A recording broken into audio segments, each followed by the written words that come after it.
రీసెంట్గా నేను ఒక ముస్లిం పెద్ద మాట్లాడినటువంటి మాటలు విన్నాను. ఏంటంటే గతంలో మనం తుపాకులతో చేసేవాళ్ళము, ఈరోజు ఆ కార్యం కొంతమేర మారుతున్నది. మన తుపాకీలు కాదు, మనం చేయాల్సింది లవ్ జిహాదులు చేయాలి, పెన్ జిహాదులు చేయాలి, అండ్ బ్యూరోక్రసీ దాంట్లోకి వెళ్ళి జిహాద్ చేయాలి. ఇది మనకు అవసరం ఈరోజు అని చెప్పేసి మాట్లాడుతూ ఉన్నారు. And at the same time ఈ డెమోగ్రఫీ చేంజెస్ భారతదేశంలో ఇంతకుముందు మీరు అన్నారు, ఓటు వేయడానికి ముందుకు రావడానికి హిందువులు చాలామంది ఏ అవసరమా మనకు అని చెప్పేసి బ్రతుకుతూ ఉన్నారు అని. And at the same time స్వతంత్రం వచ్చి దాదాపుగా 80 సంవత్సరాలు అయిపోతుంది, ఇంకా ఏంటి మనకు అసలైన చరిత్ర మనకు చెప్పలేదు అంటే ఎంతసేపు సాకులు చెప్తూనే మనం ఇప్పటికీ బ్రతుకుతా ఉన్నాం అనేది నా అభిప్రాయం. దీని నుంచి సమాజం బయటికి రావాలి అంటే ఏం చేయాలి, అసలు ఏం చేస్తే వస్తుంది? ముందు చరిత్ర చెప్పాలండి. చరిత్ర తెలవదు, టీచర్కి తెలవదు, తల్లిదండ్రులకు తెలవదు, నాయకుడికి తెలవదు. తక్షశిల ఎక్కడంటే తక్షశిల ఏంటంటే చెప్పలేరు వాళ్ళు. 90% టీచర్స్ కెనాట్ టెల్. ఈ చరిత్ర జరిగితే నిన్న ఏం జరిగిందో తెలిస్తే ఇవాళ జరిగేది అర్థమవుతుంది. History is repeating again. 500 సంవత్సరాలు వాడు ఢిల్లీ రావడానికి 500 సంవత్సరాలు పట్టింది. ఇది 714లో ఇప్పుడు మహమ్మద్ బిన్ కాసిం వచ్చాడు, ఢిల్లీ రావడానికి 500 సంవత్సరాలు పట్టింది. కానీ అదే ఈజిప్ట్ 21 సంవత్సరం యుద్ధం చేసింది, పర్షియా 17 సంవత్సరాలు యుద్ధం చేసింది. అట్లా ఎవరైనా 2-3 యుద్ధాలు 5-6 యుద్ధాలు 1200 సంవత్సరాలు కోట్ల మంది చనిపోతే ఆ హిస్టరీ తెలవకపోతే అట్లాగే శివాజీ సినిమా చూసిన తర్వాత కొంతమంది ఆహోకుండా ఎంతమంది ఆడుకోవడం 1 or 2-5% మ్యాక్సిమం. అట్లాగే కాశ్మీరీ ఇష్యూ, కాశ్మీరీ ఫైల్స్ ఎంతమంది తెలుసు, వాళ్ళ నాయకులకి ఎంతమంది తెలుసు? ఇది జరగబోతుందని ఒక సామాన్యుడు నాకు చెప్పాడు, నా కస్టమర్. ఎప్పుడు 87లో ఒక అతను కాశ్మీర్ నుంచి వచ్చి అక్కడ అమ్మేసుకొని వచ్చి బాంబే పూనా వచ్చాడు. అతను నా దగ్గర కొడిపిల్ల కొనేవాడు. అతనితో ఏదో డిస్కషన్ జరుగుతుంటే అతను చెప్పాడు ఈ విషయాలు. నేను మాట్లాడాను.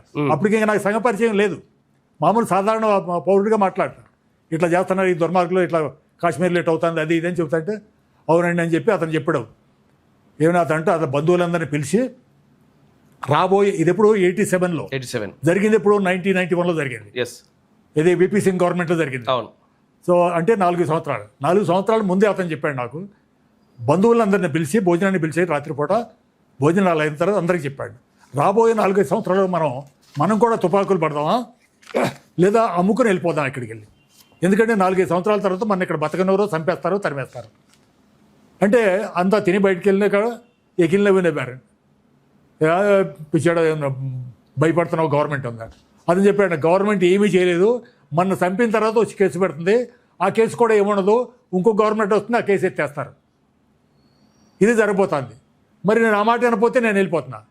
లేదు పడదామంటే తుపాకులు నేను ముందుంటా, నా వెనకాల నా పిల్లలు ఉంటారు, వాళ్ళ వెనకాల మీరు ఉండండి, పదండి దొరికిన కాల్ చేద్దాం. ఎవరో వినిపించుకోవాలా. అప్పుడు అతను మళ్ళా చెప్పాడంట, నేను రేపే నా అన్ని అమ్మేసుకుని వెళ్ళిపోతున్నా. మొత్తం అమ్మేసాడు, ఒక 4 రోజులు అమ్మేసేసాడు, వచ్చి పూనాలో వ్యాపారం చేయడు, ఇవాళ 2-3 వేల కోట్ల వ్యాపారం చేసుకుంటాడు. ఇది మన పరిస్థితి. ఇంకా హిందువులకి అది ప్రాణం మీదకి వస్తే కదా నమ్మట్లేదు, చెప్పింది ఏమాత్రం నమ్మట్లేదు. ఇప్పుడు ఇంకా మేల్కో అదే చెప్పిన దానికి హిస్టరీ పిల్లప్పటి నుంచి ఏం జరిగింది, సిక్కులు ఎవరు అసలు, సిక్కులు హిందూ సమాజాన్ని బతికించడం కాపాడటం కోసం సిక్కులు పుట్టారు. ఇవాళ సిక్కులకి తెలవదు, వాళ్ళు హిందుత్వానికి ఎగెనిస్ట్ కొంతమంది దేశాన్ని ఎడగొట్టాలని కొంతమంది చూస్తున్నారు. అంటే ఏంటి మరి, ఎంత త్యాగం చేశారు ఈ దేశం కోసం సిక్కులు. ప్రతి కుటుంబంలో ఒక పిల్లాడిని సిక్కుగా మార్చారు. చిన్నప్పుడు నేను చదువుకున్న పాఠం, సిక్కులకు సింగ్ అనే పౌరుషనామమును వీడి వాళ్ళని యుద్ధ వీరులుగా తయారు చేశాడు గురు గోవింద్ సింగ్ అని చదువుకున్నా. ఈ పదం ఈ మాట ఎంతమంది సిక్కు పిల్లలకు తెలిసి వాళ్ళ, ఇక వాళ్ళే బోర్డర్లో ఉండాలి, వాళ్ళే నేర్పకపోతే ఇక్కడ ప్రశాంతంగా ఉండాలి. మనకి ఏ సమస్యలు లేనాళ్ళు మనకి ఏమి నేర్పగలం. మన మోడీ లాంటి ఇంటింటికి వచ్చినా కూడా మనం పిల్లలకు కనుక నేర్పకపోతే ఏమీ చేయలేరు. ఎందుకంటే మనాడు కూడా వాడు పంది కన్నట్టుగా అంటున్నాడు, మనాడు 1 hour నన్ను అంటున్నాడు. 35 ఏళ్ళ దాకా పెళ్లి చేసుకోవట్లా, ఆడపిల్లలు కూడా 30 ఏళ్ళు వచ్చేదా పెళ్లి చేసుకోవట్లా. ఓ జనరేషన్ పోయింది, వాడు 12 ఏళ్ళకే పెళ్లి చేస్తున్నాడు. మన మ్యారేజెస్ బ్రేక్ అయిపోతున్నాయి. కన్నాడు కూడా 1 hour నన్ను అంటున్నారు, క్రీమ్ అంతా బయటికి వెళ్ళిపోతుంది. సో ఆ రకంగా గత 2000 సంవత్సరాల కంటే కూడా ఇవాళ ప్రమాదంలో ఉన్నాం. In spite of Hindu government, in spite of Modi and Yogi ఎస్ మన పాపులేషన్ తగ్గిపోతుంది. మోహన్ సార్, యాక్చువల్ ఏంటంటే ప్రాబ్లమ్స్ కనిపిస్తూ ఉన్నాయి. ప్రాబ్లమ్స్ ఏంటి అంటే ఒకటి డెమోగ్రఫీ చేంజెస్ వస్తూ ఉన్నాయి, హిందువుల పాపులేషన్ తగ్గిపోతూ ఉంది, అండ్ రాజకీయ నాయకులు ముఖ్యంగా సంతుష్టీకరణ, ఇది మైనార్టీ సంతుష్టీకరణ రాజకీయాలు చేస్తూ ఉన్నారు. ఇవన్నీ తెలుసు, కనబడతా ఉన్నాయి. కానీ సొల్యూషన్ వైపుకు వెళ్ళాలి అంటే, దీన్ని మార్పు రావాలి అంటే ఏం చేయాలి, ఇప్పుడు మనం మాట్లాడుకుందాం. ఇక్కడ దాకా రిఫ్లెక్షన్ ఛానల్ మీ చేయూతని కోరుతుంది. ప్రకటనల రూపంలో, సభ్యుల రూపంలో, వాలంటీర్ల రూపంలో మరియు ఆర్థిక సహాయం రూపంలో మేము మీ సహకారాన్ని కోరుతున్నాము. మనమందరం ఎక్కడా శ్రమను దాచుకోకుండా అంకితభావంతో పనిచేస్తున్నాము. కానీ నేటి ప్రస్తుత పరిస్థితుల్లో కేవలం శ్రమ మాత్రమే సరిపోదు, ఇంకా ఎంతో చేయాల్సి ఉంది. మన వద్ద ఉన్న ఆర్థిక వనరులు ప్రస్తుత అవసరాలకు సరిపోవటం లేదు. కావున మీ అందరి సహకారాన్ని హృదయపూర్వకంగా అర్థిస్తున్నాము. దయచేసి మా ఈ ధర్మ కార్యక్రమంలో మీ వంతు చేయూతను అందించవలసిందిగా కోరుతున్నాము.